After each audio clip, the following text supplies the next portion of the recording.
Hi everybody, I'm Chris Ritter. I'm the head librarian here at the AACA Library Research Center in Hershey, Pennsylvania. And today we're going to talk about one of the special collections that resides here at the AACA Library, and that's the Pierce Arrow Society's collection. The George N. Pierce Company started in 1872, and they built a variety of household goods. Notably, one of those items was bird cages, and by 1890 the company started producing bicycles to cash in on the bicycle craze. Pierce built their first car in 1901, would develop the Pierce Great Arrow model in 1904, and unfortunately cease operations in 1938. During that time, Pierce Arrow was an ultra-luxurious car. These were high-end custom body vehicles owned by America's wealthy elite. The material that the company produced literature-wise is simply phenomenal. Bright, colorful, hardcover items, really gorgeous stuff, and most of that is housed here in this collection. Pierce Arrow Society started in 1974. One of those founding members was Bernie Wise. He was a longtime collector, newsletter editor, and a really go-to guy for the Pierce Arrow Company. In 2007, 2006, Pierce Arrow Society acquired that Bernie Wise literature collection, and that became the Pierce Arrow Society's material.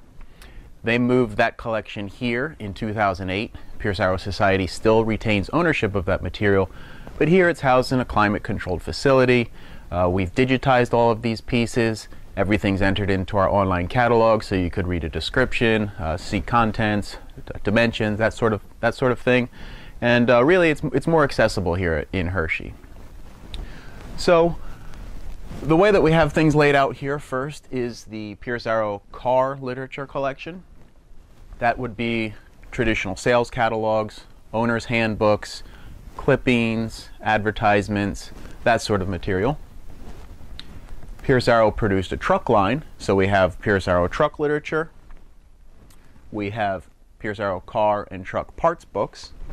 And then we also, as I mentioned, Pierce created or produced bicycles in the late 1800s, and we have several bicycle boxes here full of sales literature and advertisements, that sort of thing. Moving on, the club has an extensive collection of albums. Most of these albums are from former Pierce Arrow meets. We house the Ferguson file. David Ferguson was an engineer for Pierce Arrow Motor Company, and somewhere along the line Bernie was lucky enough to acquire his personal papers. Moving on, an extensive collection of file boxes. These file boxes house everything from stock certificates to Glidden tour information, company records. Even when the Pierce Arrow plant, which is located in Buffalo, went up for sale in the early 1940s, there's even some promotional material announcing that sale, giving a blueprint layout of the factory.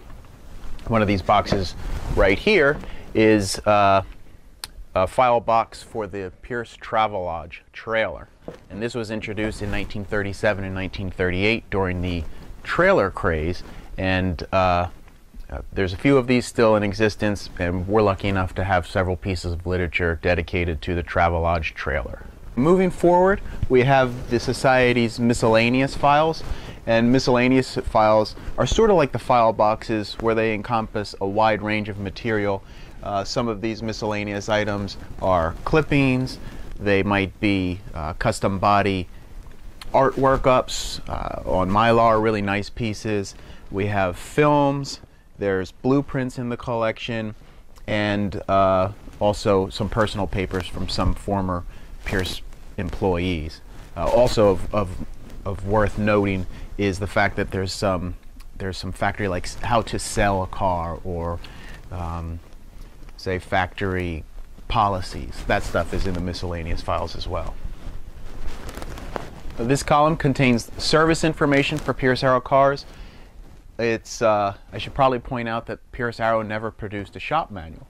We produce a lot of service bulletins, and today the club itself issues some service bulletins and some technical tips, but there was never any dedicated shop manuals. So what we have here are some of those service manuals. There are some aftermarket shop manual type materials that would help you work on your Pierce Arrow car. Lastly in the collection is the Pierce Arrow Society's club publications. We have their Emporium, which is basically their sales market, so you can see how prices have changed since the mid-70s to today. We have the service bulletins that I talked about, and finally their publication called the Arrow. As I mentioned earlier, this collection is absolutely phenomenal. It would probably be impossible for me to select one piece of literature that I think is either the best or my favorite, but I really enjoyed the behind-the-scenes stuff. While the literature is drop-dead gorgeous and really pops, and a lot of color, I get a kick out of the behind-the-scenes stuff. So we're going to go out front to one of our regular tables and take a look at a company publication. Okay, what we're going to do now is just take a look at one piece from the Pierce Arrow Society's collection. This item is called The Factory Behind the Great Arrow Car. The one that we're going to look at right now was actually the personal property of David Ferguson. He was an engineer for Pierce Arrow, and this was produced around 1908.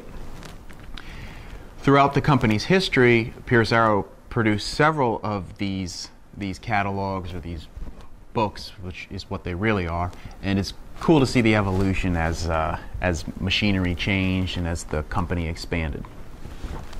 So it originally came in this hardcover box, presentation box. It says David Ferguson Esquire, mechanical engineer, and that he was in the administration building. Once he opened it for the first time, he'd be given this presentation card. Finally, you get to the book itself. Nice cover, great artwork. It's hardcover. And as you flip through, you're basically given a tour of the Pierce Arrow factory. This first page shows the external of the building, and I can tell you that the building still exists in Buffalo. It's not in the greatest section, and there's virtually no parking because I drove by it in 2013, but it is still there, and you can still see some of the original architecture. The book goes on to show some of the interior areas where the factory workers would have eaten in this case. And some of my favorite pictures in this collection are of the actual working areas itself. Of course, we have to point out that in 1908, individual machines didn't have dedicated motors, so they were all belt-driven, and all of the pages that show the factory are a great chance to look at these belt-driven machines. You see workers without any kind of eye protection, no ear protection whatsoever. Many of the workers look pretty young, and you can see certainly the American worker has come a long way in the last 100 years, but it's just a fascinating glimpse at these master craftsmen at work, machinists at work, carpenters in the body division. They show the paint shop.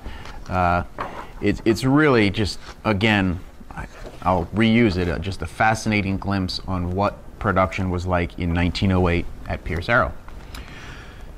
We will have this available to anybody who wants to look at it. This specific item is called Miscellaneous number 2. And again, there's other factory albums that we have in the Pierce Arrow collection, readily accessible on site in Hershey, PA, and digitally we can get copies to you for a fee as well. So, thanks for staying tuned.